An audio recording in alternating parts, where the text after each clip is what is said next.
So you want a lucid dream, but you've got a busy schedule. How can you fit it in? Well, my first tip is to practice more on weekends and on days when you have more time free. This can also involve taking naps and using nap chaining on those days. After all, the more times that you actually end up sleeping, the more opportunities you have to lucid dream. My next tip for you is to use techniques like meditation and all-day awareness that can benefit your life overall and not just your lucid dreams.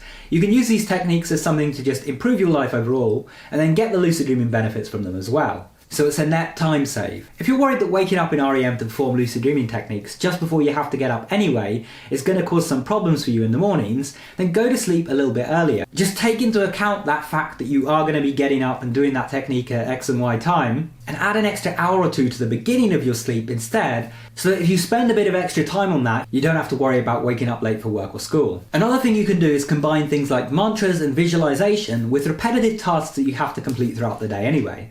So let's say you're doing something simple like washing dishes. You could be visualizing your next lucid dream while you're doing that, or repeating a mantra to yourself like, I will be lucid in my next dream. Think about some repetitive mindless task that you have to do each day and use that as an opportunity to get some more lucid dreaming practice in without disrupting your schedule. Another thing is, if you're busy, then you probably have a bit of a routine. And what you can do is you can use that routine as an anchor to notice when things are off about your day or going differently. And when those things do go differently or seem a bit off, that can be an opportunity to perform a reality check. My next tip for you is to make use of the intention technique. The intention technique is the ultimate lazy technique for when you don't want to put any work in.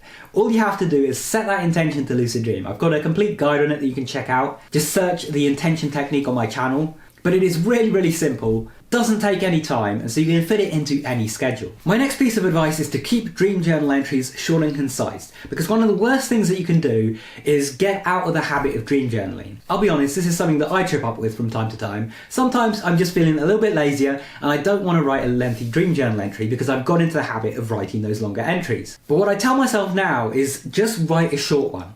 You don't have to write a long entry every time. Just write like a single sentence for each dream, at least that. And if you want to expand on it, if you have the time, then do that. But focus on getting that single sentence written down. That way you stay in a consistent habit of dream journaling every single day, regardless of how much time or motivation you have. And my final tip for you today is to set more alarms to hit more of your REM windows during your sleep. Rather than just having one alarm that wakes you up after, say, 6 hours, try and have one after 4.5 hours or one after 3 hours as well. The more alarms that you set, the more opportunities you're going to have to practice techniques, and the more opportunities you're going to have to get lucid. And this isn't wasting any extra time of yours, because this is in the sleep that you're having already. This is especially useful if you find that doing lucid dreaming techniques on days where you have to work and so on is disruptive to your sleep. If you find that's the case, then just do it on the weekends instead, but set more alarms so that you wake up, say, 3 or 4 times a night rather than just once. And that way you're going to get the same number of opportunities to attempt the lucid dream in the weekend as you would in, say, 5 or 6 days in the week if you were just doing one alarm each day. I hope you found these tips helpful.